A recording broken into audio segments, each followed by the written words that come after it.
ओम नमः शिवाय। जय भोलेनाथ। हर हर महादेव।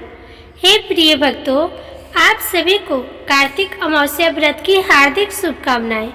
आज के इस वीडियो में आप श्रवण कीजिए कार्तिक अमावस्या व्रत की संपूर्ण कथा। तो कथा को पूरी श्रद्धा और प्रसन्नचित्त मन से पूरा अवश्य सुनिएगा। तो आइए कथा का शुभारंभ करते हैं। प्राचीन काल की बात है। एक गरीब ब्राह्मण परिवार था। उस परिवार में पति पत्नी एवं उसकी एक पुत्री भी थी। उसकी पुत्री समय के गुजरने के साथ साथ धीरे धीरे बड़ी होने लगी। उस पुत्री में बढ़ती उम्र के साथ सभी स्त्रियों सचित गुणों का विकास हो रहा था। वह कन्या सुंदर, संस्कारवान एवं गुणवान थी, परंतु गरीब होने के कारण उसका विवाह नहीं हो पा रहा था। एक दिन उस ब्राह्मण के घर एक साधु महाराज पधारे। साधु उस कन्या के सेवा भाव से अत्यधिक प्रसन्न हुए। कन्या को लंबी आयु का आशीर्वाद देते हुए बोले। साधु ने कहा कि इस कन्या के हाथ में विवाह योग्य रेखा नहीं है। तब ब्राह्मण दंपति ने साधु से इसका उपाय पूछते हुए कहा कि महाराज, ऐसा क्या उपाय करें जिससे कन्या के हाथ में विवाह योग्य बन जाए।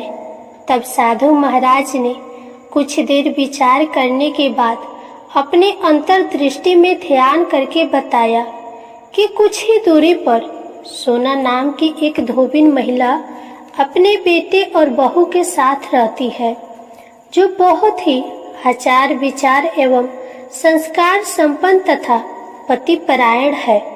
यदि यह सुकन्या उस धोबिन की सेवा करे और वह महिला इसके शादी में अपने मांग का सिंदूर लगा दे तथा उसके बाद इस कन्या का विवाह हो जाए, तो इस कन्या का वैधव योग मिट सकता है।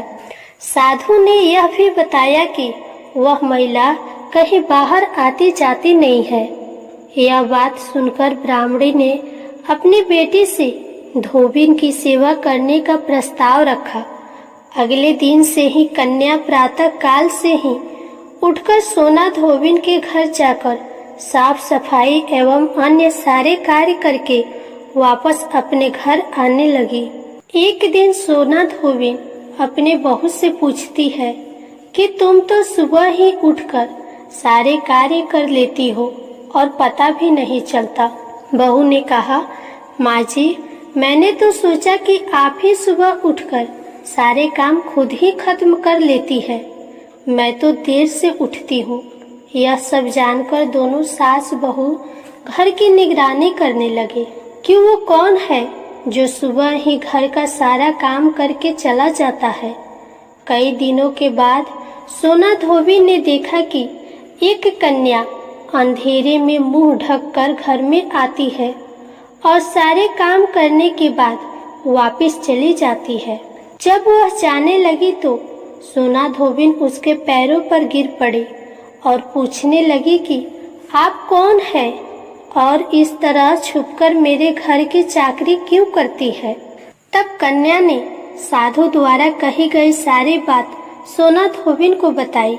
सोना धोबिन पतिपरायण थे, अतः उसमें तेज था।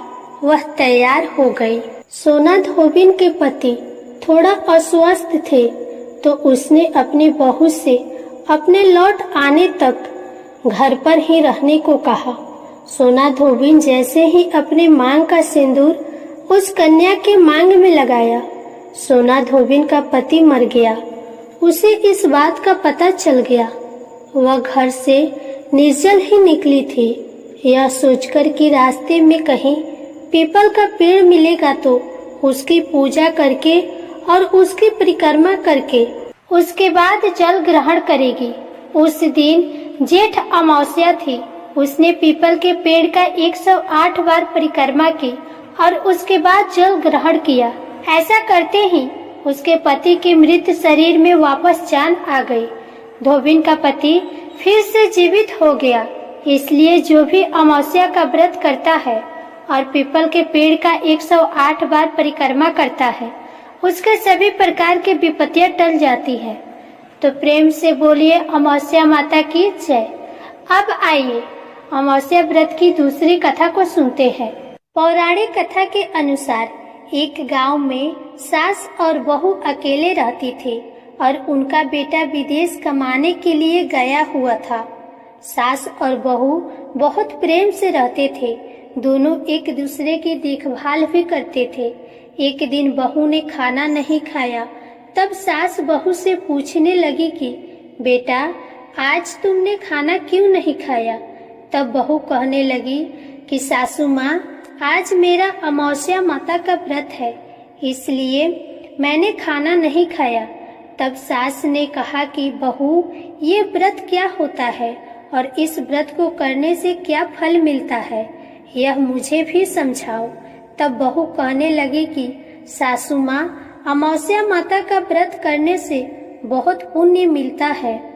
घर में अन्न धन बना रहता है, सुख शांति बनी रहती है और अटल सुहाग मिलता है, पुत्र की प्राप्ति होती है। इसी तरह से 3 पनौती अमावस्या माता का व्रत भी रखा जाता है। इस व्रत में हर वर्ष अलग अलग खाना खाया जाता है और विष्णु भगवान के मंदिर में चढ़ावा चढ़ाया जाता है या फिर किसी ब्राह्मण को दान दक्षिणा दी जाती है। इस व्रत में पहले साल शक्कर, घी और चावल से बना खाना खाया जाता है। पहले साल व्रत पूर्ण होने के बाद 1.25 किलो चावल और 1 कटोरी घी और 1 कटोरी शक्कर का दान किसी ब्राह्मण को दान दिया जाता है। दूसरे साल जो घी और शक्कर से बना खाना खाया जाता है। इस तरह जब दूसरे साल का व्रत पूर्ण हो जाए तब 1.25 किलो जौ, 1 कटोरी घी, 1 कटोरी शक्कर किसी मंदिर में चढ़ाया जाता है या किसी ब्राह्मण को दान में दिया जाता है। तीसरे साल गुड़, घी और तेल से बने व्यंजन खाए जाते हैं। जब तीसरे साल व्रत पूर्ण हो जाए तब आधा किलो तिल, गुड़ और 1 कटोरी घी किसी मंदिर में चढ़ाया जाता है या ब्राह्मण को दान में दिया जाता है। इसे ही सासू माँ 3 पनौती अमावस्या का व्रत कहा जाता है। फिर बहू बताने लगी, माँ जी, इस व्रत का संकल्प लेने के बाद इसे पूरा करना जरूरी होता है। अगर पूरा नहीं किया जाए तो घर में झगड़ा और अशांति बनी रहती है। तब सासू माँ कहने लगी, बहू, अब मेरी तो उम्र हो गई है, लेकिन तुम यह व्रत जरूर करना। और तब बहू यह व्रत करना प्रारंभ किया। एक दिन बहू ने किसी के कहने पर गेहूं से बनी रोटी खा ली, जिससे अमावस्या माता नाराज हो गई। सास और बहू जो दोनों एक दूसरे का ख्याल रखती थी, सास बहू से प्यार करती थी, अब उन दोनों में झगड़े होने लगे। यह देख गांव वाले भी हैरान हो गए कि इनके घर में यह सब क्या हो रहा है। सास अपनी बहू से कहने लगी, जब से तुम हमारे घर में बहू बनकर आई हो तब से हमारे घर की लक्ष्मी चली गई है। तुम हमारे लिए बिल्कुल भी शुभ नहीं हो। तब बहू ने कहा कि माँ जी, आपके घर की लक्ष्मी चली गई है तो मुझे बताओ कि कहाँ मिलेगी, मैं लक्ष्मी को लेकर आऊंगी। तब सासू माँ कहने लगी कि बहू, लक्ष्मी तुम्हें समुद्र के बीच में भगवान विष्णु के पैर दबाते हुए मिलेंगे। यह सुनकर बहू ये कहकर चली जाती है कि माँ जी, अब तो मैं लक्ष्मी जी को लेकर ही आऊंगी, नहीं तो मैं इस घर में पैर नहीं रखूंगी। ऐसा कहकर बहू लक्ष्मी की खोज में चली गई। जब बहू लक्ष्मी की खोज के लिए निकली तब उसे बीच रास्ते में गाय मिली। गाय बहू से पूछने लगी कि आप कहाँ जा रहे हैं? तब बहू कहने लगी, गाय माता, मेरी सास कहती है कि मेरे आने से उनके घर में अन्न धन की कमी हो गई है और उनके घर की लक्ष्मी चली गई है, तो मैं लक्ष्मी को लेने जा रही हूँ। तब गाय माता कहने लगी कि बेटी, अगर तुम जा ही रही हो तो भगवान से मेरे बारे में भी पूछ लेना। बहू कहने लगी कि ठीक है गाय माता, मैं आपके बारे में भी पूछ लूंगी। तब गाय माता कहने लगी कि जब मेरा बछड़ा होता है तब वह मर जाता है, जिंदा नहीं रहता। तुम लक्ष्मी जी से पूछ लेना कि आखिरकार मेरे साथ ऐसा क्यों हो रहा है। मैंने ऐसे कौन से कर्म किए हैं जिसकी सजा मुझे मिल रही है। तब बहू कहने लगी, गाय माता, मैं आपके बारे में जरूर पूछ लूंगी। ऐसा कहकर बहू आगे बढ़ गई। जब आगे बढ़ी तब रास्ते में उसे घोड़ी मिली जिसके गले में घंटी बंधी हुई थी। घोड़ी ने कहा, बेटी, तुम मेरे दुखों का निवारण लक्ष्मी जी से पूछ लेना। बहू कहने लगी, मैं जरूर पूछ लूंगी। ऐसा कहकर बहू आगे बढ़ गई। आगे जाते ही बहू को एक अंधा और बहरा बुजुर्ग मिला। उसने भी बहू से अपनी समस्या के निवारण के लिए पूछने को कह दिया। तब बहू उसकी समस्या भी भगवान से पूछने को कहकर आगे बढ़ गई। आगे जाते ही बहू को एक बूढ़ी औरत मिली जो कि हाथ और पैर से अपाहिज थी। उसने भी बहू से कहा कि बेटी, तुम जब भगवान से मिलो तो उनसे पूछना कि आखिरकार मैं अपाहिज क्यों हुई, मैंने ऐसे कौन से कर्म किए थे। तब बहू उसकी समस्या पूछने के लिए तैयार हो गई और फिर आगे बढ़ गई। आगे जाते जाते बहू बहुत थक गई और एक आम के पेड़ के नीचे बैठ गई। आम का पेड़ बड़ा खुश होकर बहू से पूछने लगा कि बेटी, तुम कहाँ से आई हो और कहाँ जा रही हो। तब बहू कहने लगी कि वो लक्ष्मी जी को लेने जा रही है। तब पेड़ भी अपनी समस्या भगवान से पूछने के लिए कहने लगा कि मेरे पेड़ पर लगे हुए आम खट्टे ही क्यों होते हैं, इस बारे में बहुरानी भगवान से जरूर पूछ लेना। तब बहू पेड़ की समस्या लेकर आगे बढ़ गई। थोड़ी दूर जाने पर बहू को एक तलाई मिली। वह भी बहू से कहने लगी कि बहू, तुम भगवान से पूछना कि मेरी तलाई का पानी इतना मैला क्यों है, कोई यहाँ आकर पानी नहीं पीता। तब बहू कहने लगी कि मैं जरूर पूछ लूंगी। ऐसा कहकर बहू आगे बढ़ गई। बहुत दिनों से जंगल में चलते चलते बहू थक गई थी। उसे भूख भी लगी थी, लेकिन खाने को कुछ नहीं मिला तो वह भूख और प्यास से बेचैन हो गई और जंगल में बेहोश हो गई। उसी समय भगवान श्री हरि और माता लक्ष्मी घूमते हुए उधर से जा रहे थे। तब माता लक्ष्मी जी विष्णु भगवान से कहने लगी कि हे नाथ, यह तो आपकी बहुत बड़ी भक्त है, आप इसके दुखों का निवारण कीजिए। तब भगवान श्री हरि कहते हैं, इस संसार में तो बहुत से जीव दुखी है, सभी अपने अपने कर्मों का फल भोग रहे हैं, मैं किस किस के दुख का निवारण करूं।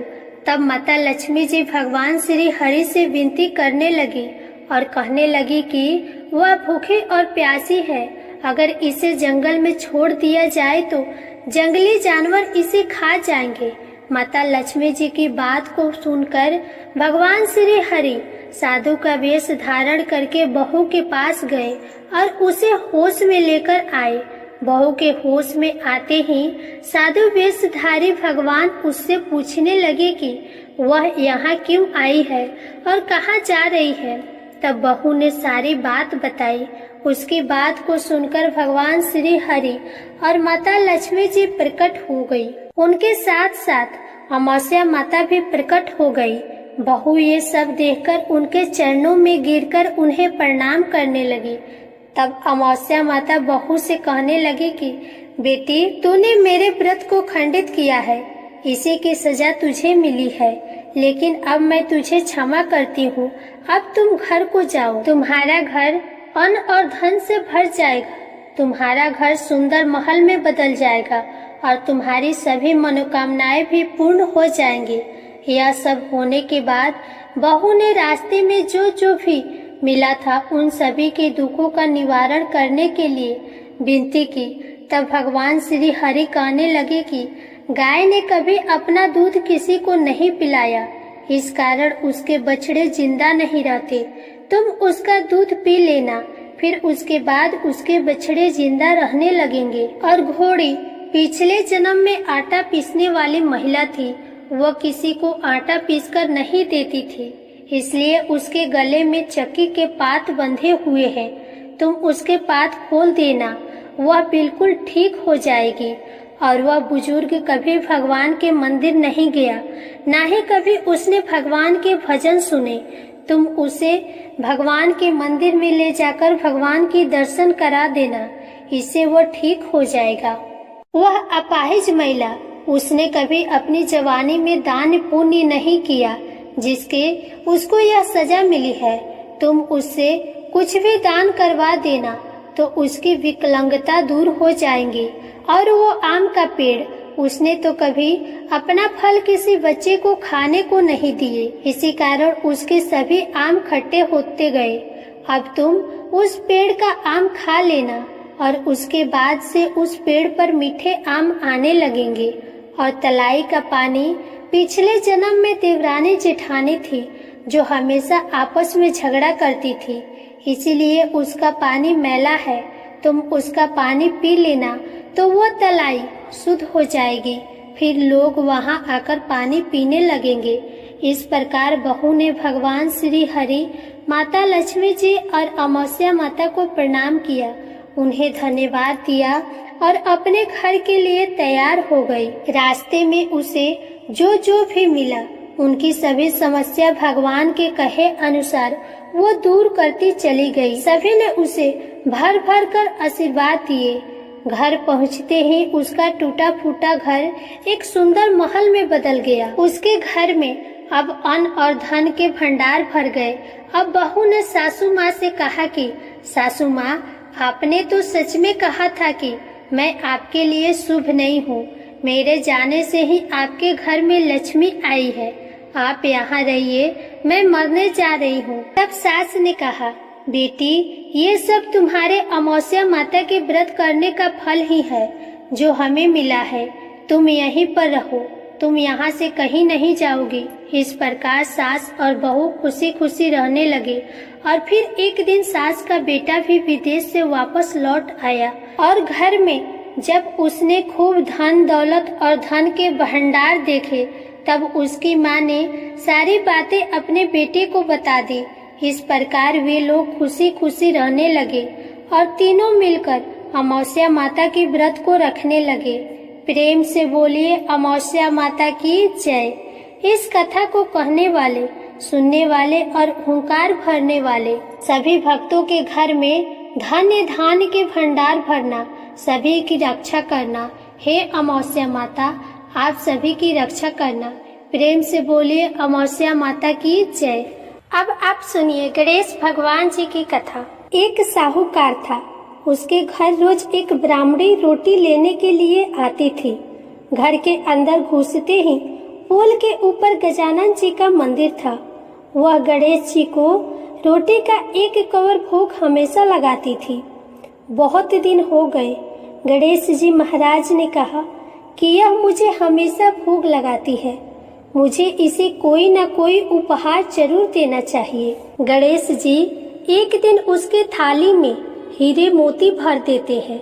ब्राह्मणी तो थाली लेकर अपने घर आ गई और साहूकार के घर रोटी लेने आना बंद कर दी। साहूकारनी ने उसे बुलावा भेजा कि बाई, रोटी लेने के लिए क्यों नहीं आती हो? ब्राह्मणी ने कहा कि मुझ पर गणेश जी प्रसन्न हो गए, बहुत वर्ष तक रोटी लेने आ गई, परंतु अब नहीं आऊंगी। साहूकारनी मन में बहुत नाराज हुई और गणेश जी से कहा कि आप ब्राह्मणी के ऊपर प्रसन्न हुए, परंतु मुझ पर नहीं। तब गणेश जी की मूर्ति हटाकर बाहर फेंक दी। इधर सेठ जी की दुकान में धंधा पानी बंद हो गया। एक दिन सेठ जी की नजर पुल के मंदिर पर गई तो सेठानी जी से पूछा कि गणेश जी कहाँ गए? तो साहूकारनी ने कहा कि ऐसे गणेश जी का क्या करें जो ब्राह्मणी पर तो प्रसन्न हो गए लेकिन हमारे ऊपर प्रसन्न नहीं हुए, इस कारण मैंने गणेश जी को बाहर फेंक दिया। तब सेठ जी ने कहा कि यह तुमने क्या किया? मेरा तो व्यापार और धंधा चलना बंद हो गया है। गणेश जी तुमने कहाँ फेंके हैं? जल्दी बताओ, मैं उन्हें वापस लेकर आता हूँ। साहूकार जी वापस से गणेश जी को लेने गए तो गणेश जी इतने भारी हो गए कि वे उठे ही नहीं। साहूकार जी ने कहा कि मेरे से गलती हो गई है, आप मेरे घर पधारिए। गणेश जी तो और भी भारी होते गए और कहा कि मैं तो नहीं चलूंगा, पहले साहूकारनी को बुलाकर यहाँ लाओ और वह मुझसे माफी मांगेगी तो ही मैं चलूँगा। और गणेश जी ने कहा कि मुझे हमेशा 1.25 सेर चूरमा का भोजन कराओगी तो ही मैं चलूँगा। साहूकार साहूकारनी को लेकर आए और उसे माफी भी मंगवाई और 1.25 सेर का चूरमा चढ़ाने की हाँ भी भरी। तब साहूकार और साहूकारनी ने गणेश जी को वापस घर में लाकर उन्हें पोल में बिठाया। ऐसा करने पर साहूकार का व्यापार फिर से चलने लगा। हे गणेश जी महाराज, जैसे साहूकार और साहूकारनी पर आप प्रसन्न हुए वैसे सभी पर अपनी कृपा बनाए रखना। प्रेम से बोलिए गणेश भगवान की जय।